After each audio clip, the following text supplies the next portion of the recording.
Assalamualaikum warahmatullahi wabarakatuh. This is us, Cindy, Ika, Halima, and Winda. So we are going to tell you about metaphor, simile, imagery, symbolism. So the first one, I'm going to tell you about metaphor. Definition of metaphor. A metaphor is a rhetorical figure of speech that compares two subjects without the use of like or as.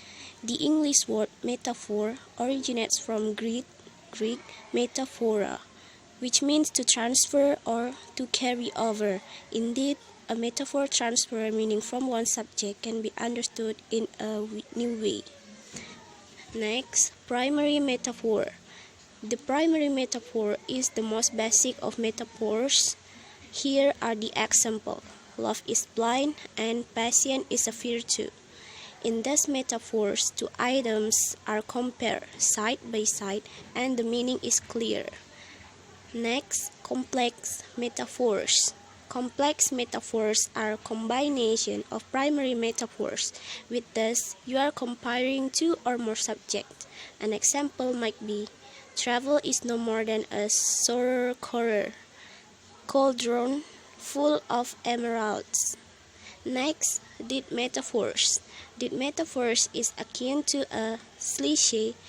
Many of these come from extracted from poems. Here is the example of deed metaphors. I'd be like lost with you. Next, creative metaphors. When you find yourself teetering dangerously on the edge of deed metaphor, consider a creative metaphor. Here is the example of creative metaphors. The castle door was open, reaching for her faster than a knight's gauntlet. Next, absolute metaphors. You must be careful with them because they compare two terms that aren't related. Absolute metaphor, also known as paralogical metaphor or anti-metaphors, can frustrate readers if they don't understand the connection you are making between the two. An example might be, love is dead by pampering. And the last one is extended metaphor. An extended metaphor, also known as a conceit or sustained metaphors. Is it an author explanation of a single metaphor or analogy at length through multiple linked tenors, vesicle, and grounds throughout a poem or story? In one short line, you can tell a graphic story, free of bland prose. Extended metaphors take on a whole new level of charm.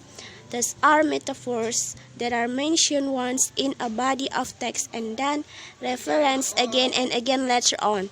Perhaps the writer will say something like, not even the light bulbs could catch her as she raced down the highway.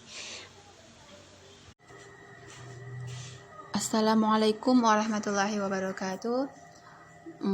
I will continue our presentation about imagery.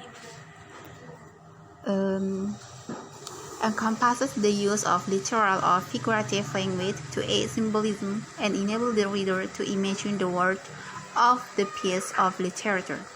It engages the sense to deepen the reader's comprehension of what is happening and how to feel about it. Number one, visual imagery. Visual imagery is the experience of mentally visualizing the appearance of something, usually without it being present. Visual imagery appeals to the sense of sight and it includes 1. Color, 2. Size, 3. Shapes, 4. Patterns. For example, together they set the expansive swirling. The shimmering sun was sinking into the sea, and as it disappeared, he went down on one knee and popped out the red ring cast. 2. Auditory imagery. Auditory imagery appeals to the sense of hearing.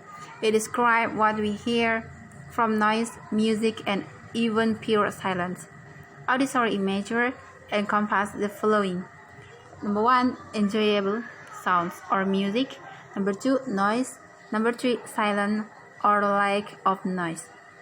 For example, the trees rustle in reeds as the wind whistles gently through the leaves. 3. Olfactory imagery.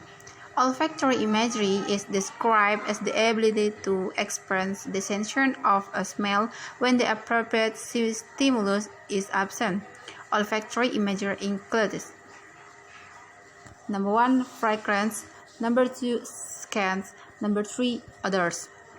For example, the aroma of bread coffee wafted through the room, causing Virgil to stop what he was doing and sniff the air. 4. Gustatory imagery. Gustatory imagery draws the attention of the sense of taste. Gustatory imagery includes: number 1, spiciness; number 2, sweetness; number 3, sourness; number 4, savoriness; and number 5, saltiness. For example, the familiar tang of his grandmother's cambric sauce reminds him of his youth. 5. Tactile imagery. Tactile imagery is used to describe something by focusing on aspects that can be felt or touched. Tactile imagery includes: number 1, feeling of touch; number 2, temperatures;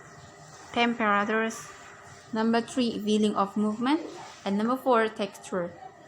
For example, while testing in the hammock strapped between two trees, John was enjoying the warmth of the soft, fuzzy blanket on a cold night. 6. Kinesthetic imagery. Kinesthetic imagery is a type of imagery that describes the actions and movement of people or objects. Described imagery includes: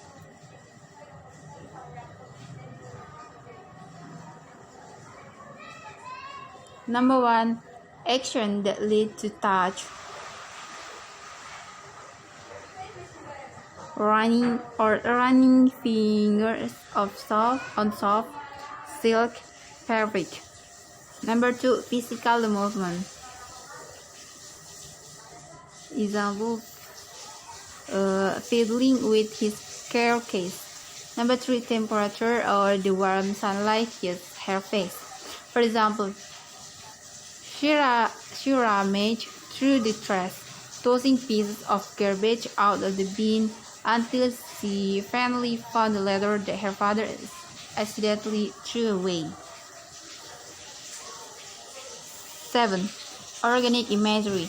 Organic imagery entails the use of words and phrases that make the reader feel elate, nostalgic, fearful, sad, hungry, tired, thirsty, and more. Organic imagery includes: number 1, personal experiences of a character's body; number 2, internal sensation and emotion. So, was I want myself a swinger of birds, and so I dream going back to be it when I'm weary of consideration, and life is too much like a pathless world. And then I say Assalamualaikum warahmatullahi wabarakatuh. Next, symbol. Symbol is a literary device that uses symbols, but they watch people, mark location, or abstract ideas to represent something beyond the literal meaning. This is what it is you say symbols. Religious symbols has been the most conscientiously acceptable form of symbolism throughout literary history. The brothers Karamazov by Russian author Fyodor Dostoevsky among its the symbols is a physical representation of the Holy Spirit. Romantic symbol. Romantic symbol has prepared with sweater of word literature. Next, emotional symbols. Many authors and poets use physical symbols to describe metaphysical emotions. Example of symbols. The words of women are symbolical. We shall sell a prick of finger that are sick, producing what a pair of slivers sear to patch on when you are weary. My love for the lantern is like the foliage in the woods. Time will change it. I'm well aware as winter changes the trees. My love for Heathcliff resembles the eternal rock beneath a sort of little visible delight but necessary. Our next topic is about simile. Simile is a literary term where we usually use the words like or as to compare two different things to show the quality between these two words that we're going to compare. A simile is of course different from a simple comparison, which is usually compares to unrelated things. The purpose of simile is to help describe one thing by comparing it to another thing that is unrelated. Here are some common examples of simile that we usually find in an English language. Strong as an ox, fit as a fiddle, bright as the sun, swearing like a pig, fast as lightning, and many other words.